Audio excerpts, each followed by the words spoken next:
Let's go live with Caroline Levitt. Let's go live with Caroline Levitt. Miss Caroline Levitt. Here we go, here we go.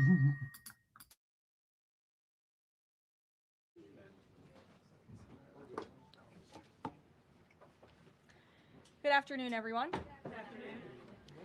Under the leadership of President Donald J. Trump, the rogue Iranian terrorist regime is being absolutely crushed. 47 years of tolerating and enabling the world's leading state sponsor of terrorism are over. Iran's murderous terrorist leaders are paying for their crimes against America, and they are paying in blood. Since 1979, the terrorist Iranian regime has actively and intentionally facilitated the killings of Americans. They chant death to America and fund other radical terrorists who attack our country and are seeking to destroy Western civilization itself. These terrorists seized our embassy and took 66 Americans hostage in Tehran. They slaughtered 241 U.S. service members with a truck bombing in Beirut. They killed and maimed hundreds of American service members in Iraq, and this is just a small fraction of their blood-soaked record. Prior leaders have been too weak and ineffective to address this threat. Some, like Barack Hussein Obama, even sent pallets of cash that ultimately financed this terrorist crusade against the United States and our people, while signing stupid and naive deals that put Iran on the path of developing nuclear bombs. After years of endless appeasement and empty statements from politicians on both sides of the political aisle in this town, President Trump is finally the man of action. President Trump is holding these monsters accountable and permanently extinguishing their nuclear ambitions. Future generations of Americans will look to this moment as the moment where the specter of a nuclear armed Iran ended. At the beginning of Operation Epic Fury, launched last weekend, President Trump laid out clear objectives to the American people on what the U.S. military seeks to accomplish through these major combat operations. Number one, destroy the regime's deadly ballistic missiles and completely raze their missile industry to the ground.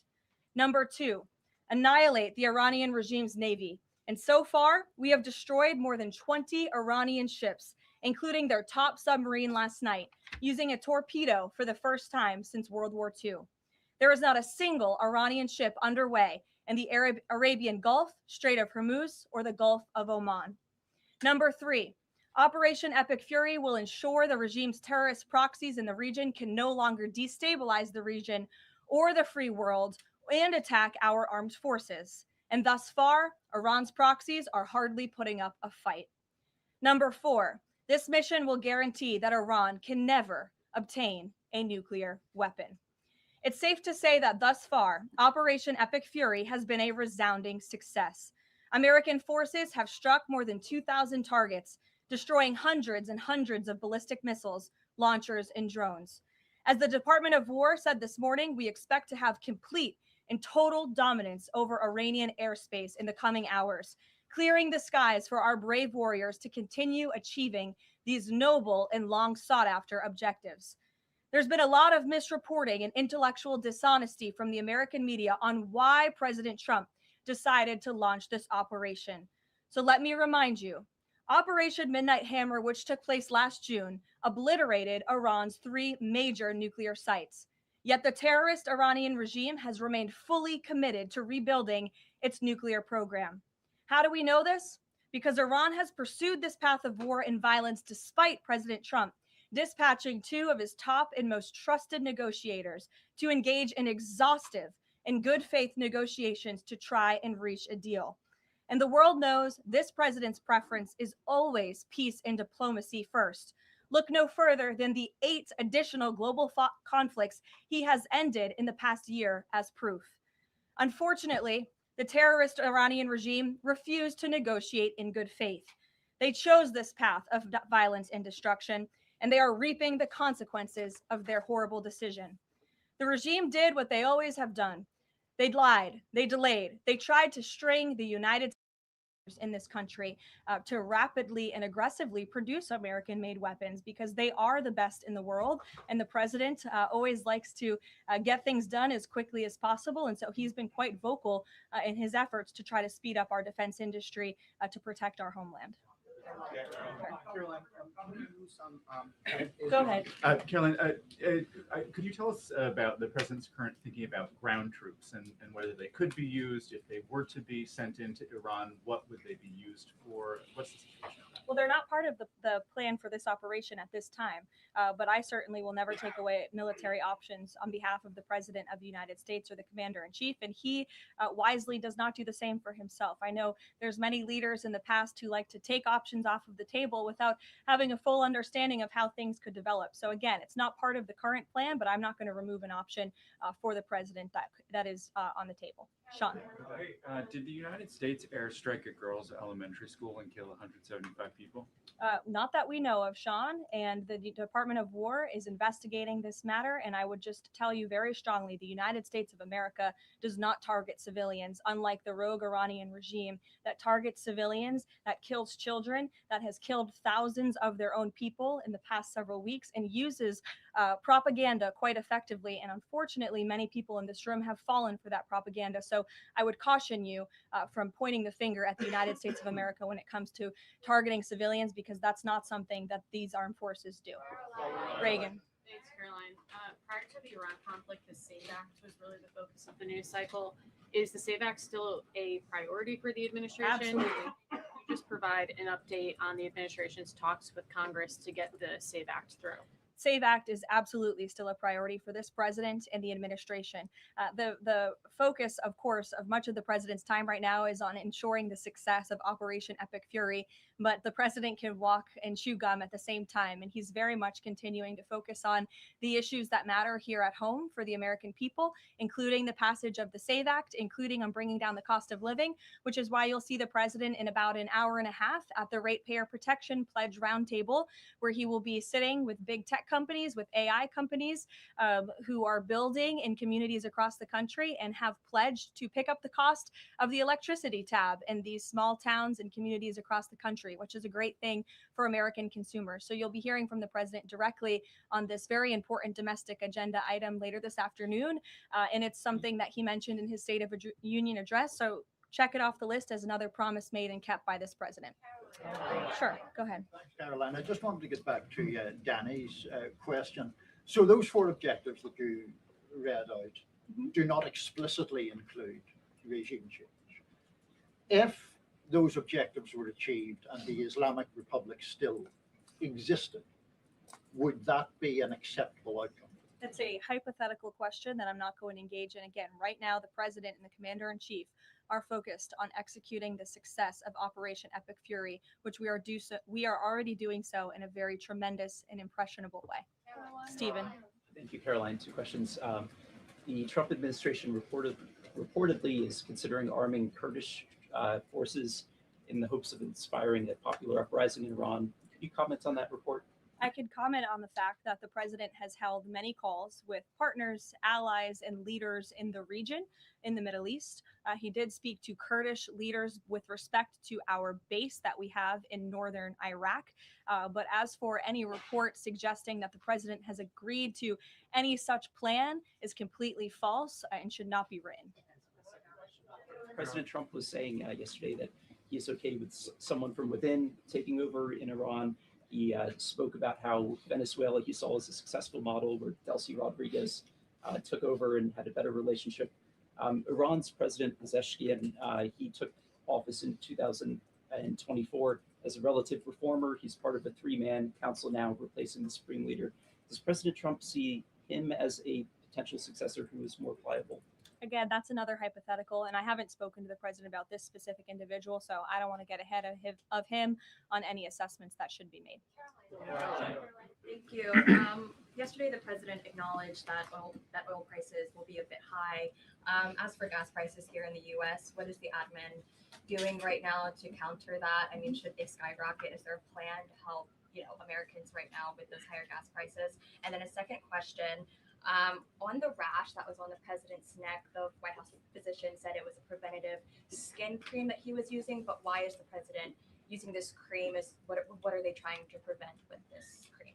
To your second question, I don't have anything additional to add to the physician statement that we provided to all of you on those questions, but I know the statement said that the redness on the neck will dissipate within the next couple of weeks. To your first question about oil prices, thank God we have a president who has exuded American energy dominance over the past year, and an administration that is wholeheartedly focused on keeping prices stable as best as we can. Of course, this operation is temporary to protect the homeland, but crude oil prices did fall yesterday. They remain stable today after the president announced steps to ensure the stability in global energy markets.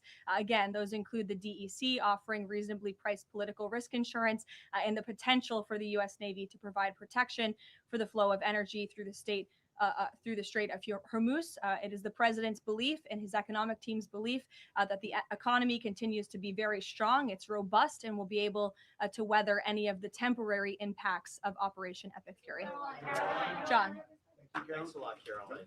Just to follow up to that, the timeline for making the Strait of Hormuz safe for oil tankers to transport their oil through the strait, what is that timeline, and what can the president do to speed up that timeline? I don't want to commit to a timeline, but certainly it's something that is being calculated actively by both the Department of War and the Department of Energy. They're working very closely. Both secretaries are in all of the briefings on this subject with the president, and this is, again, something they're monitoring. And if and when necessary, the United States Navy will provide assistance to escort oil tankers through the strait. Sure, in the blue. Thank you, Caroline. You're not in blue, Andrew. Go ahead. Yeah, thank you. Well, I guess you are, sort of. I'll go to you after. You had mentioned about the commercial aircraft being used for the evacuations. What about the use of military aircraft? Would that happen in conjunction with Correct. that or subsequent to? That is something that is definitely underway. And of course, we're going to use that in conjunction. We want as many planes, whether they're chartered, commercial, or military, taking Americans out of the Middle East and returning them safely home. So yes. Andrew, go ahead. You're welcome. At the top of the briefing, you listed a long list of grievances against the Iranian government, going back to the takeover of the embassy in '79, barracks bombing in the '80s, etc. But no one from the administration has laid out the imminent threat that was supposed to be taken care of by this. And the rationales offered by, say, Secretary Rubio, the president's national security advisor, said that the threat was retaliation against American interests from Iran after Israeli strikes. The president says it was his own feeling that Iran was going to attack. Why is it that across the administration you can't say what the imminent threat against the United States was that required us to launch this? And also, Prime Minister Starmer told Parliament today that his reason that he didn't allow the use of British bases was that he was not satisfied that there was a lawful basis and a viable, thought-through plan. Was there an attempt to provide the UK government with a legal basis for these strikes and a viable, thought-through plan? To the first question, I completely reject the premise of your question. You have had the President of the United States, the Secretary of War, the Chairman of the Joint Chiefs, the Vice President of the United States, the Secretary of State. And now I am out here today to explain to you exactly what led the President to make the decision to launch Operation Epic Fury. And President Trump does not make these decisions in a vacuum. This decision to launch this operation was based on a cumulative effect of various direct threats that Iran posed to the United States of America, and the president's feeling based on fact that Iran does pose an imminent and direct threat to the United States of America, based on the fact that they are the world's leading state sponsor of terrorism, based on the fact that they were rapidly and aggressively building up their ballistic missile program to give themselves immunity within their country alongside their navy, so that inside their country they could continue to create nuclear weapons and nuclear bombs, which would of course pose a risk to Americans in the region and even Americans one day here at home. And then another point on this is the president found that through these extensive, exhaustive, failed negotiations with Iran, that they were hell-bent on death and destruction. So again, the president was not going to be just another president on a very long list who sat back and stood by and passed the buck of this direct threat to the next administration. The president had a feeling, again, based on fact, that Iran was going to strike the United States, was going to strike our assets in the region, and he made a determination to launch Operation Epic Fury based on all of those reasons. And I would like the media to actually report on all of them, rather than just picking sound bites from one person in this administration and saying, oh, they're contradicting the other person. No, again, these decisions are not made in a vacuum. They are made by the president's feeling that Iran was going to strike the United States and our assets in the region, and he was not going to sit back and watch that happen. The determination was made that the president was going to strike first alongside Israel, and that has obviously been proven to be the right decision and an effective one at that. Libby, go ahead. Caroline, thank you, Caroline. A two-part question for you. First, has the president spoken with the family members of those U.S. service members that were killed? Second, given what you've outlined throughout this entire briefing, I mean, the United States has sunk a bunch of Navy ships. We've hit all of these targets. What can Americans expect the goal to be moving forward now that the U.S. has accomplished all of this? What is victory, given we've even taken out Iran's supreme leader? That was an explicit goal. Again, victory will be determined by the commander-in-chief once the goals and the objectives that we have repeatedly laid out are fully realized. Again, we just in the next few hours will be achieving that dominance over the skies, which means the United States military will be raining missiles and weapons down on Iran to hit these specific targets that have been identified as crucial to take out by the Department of War. Sure, John. Thanks so much, Caroline. Has the U.S. posture changed in regard to a nuclear North Korea, given the latest strikes on Iran and the fact that the stated goal is to make sure that Iran is not a nuclear country? I don't have any change in position with respect to North Korea today. Thank you. A quick follow-up. There's been reports that Ali Khamenei's son has been elected as the next supreme leader. Does the administration think that he is a part of the same regime as his father? Would they like people in the country to rise up and get him out of power? There's reports he's been elected or that he's assuming to be elected. One of the likely options. Pardon me, what was that? That he's one of the likely options or that he has been elected. Okay, so we'll wait to confirm until someone actually is elected. Caitlin. You just mentioned that the president is going to attend the dignified transfer for these families. Given what Secretary Hegseth said this morning, is it the position of this administration that the press should not prominently cover the deaths of U.S. service members?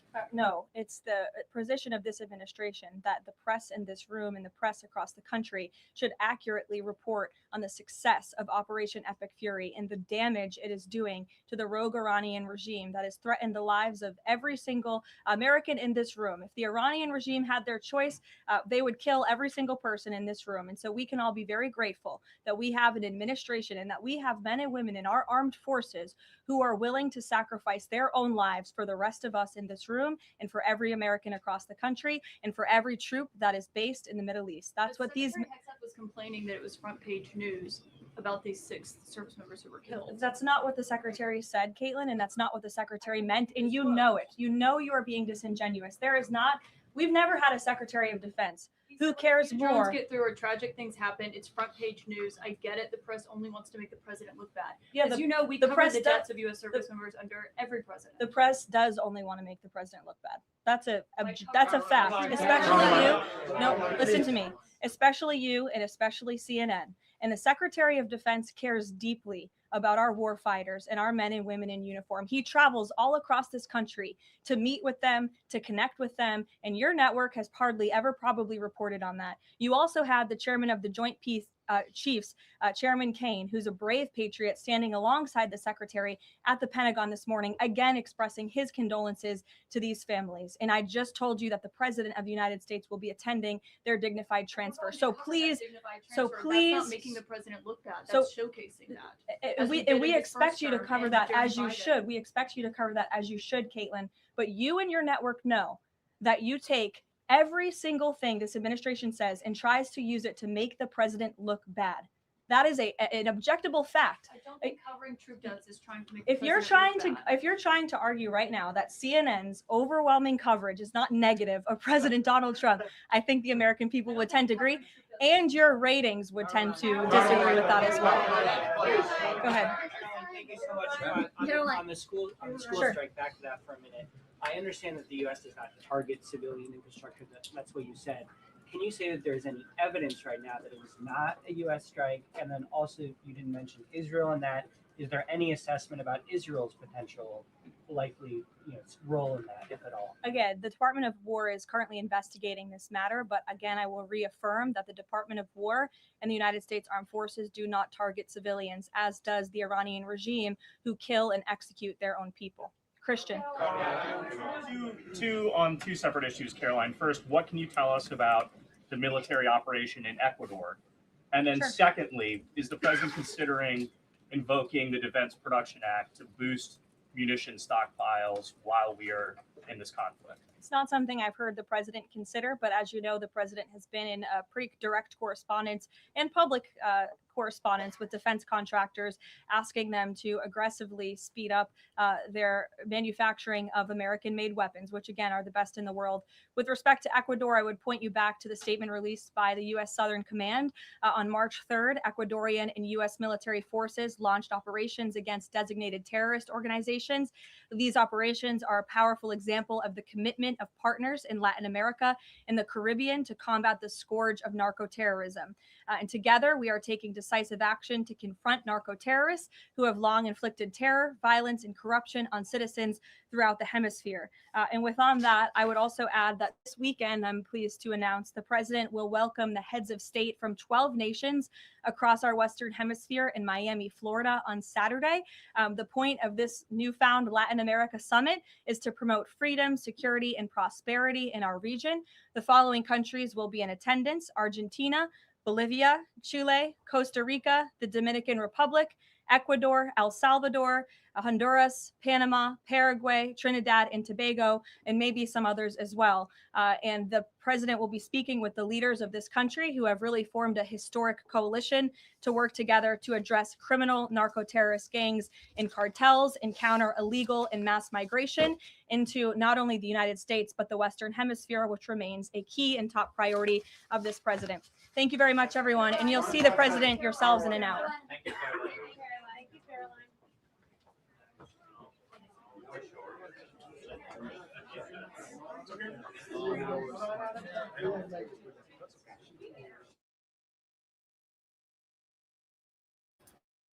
We'll be back. We definitely will be back. There will be plenty of news today. Definitely more news today. We will be back. Hang around and we will be back. Please hit the like, share, and subscribe. Please hit the like, share, and subscribe. Too much news.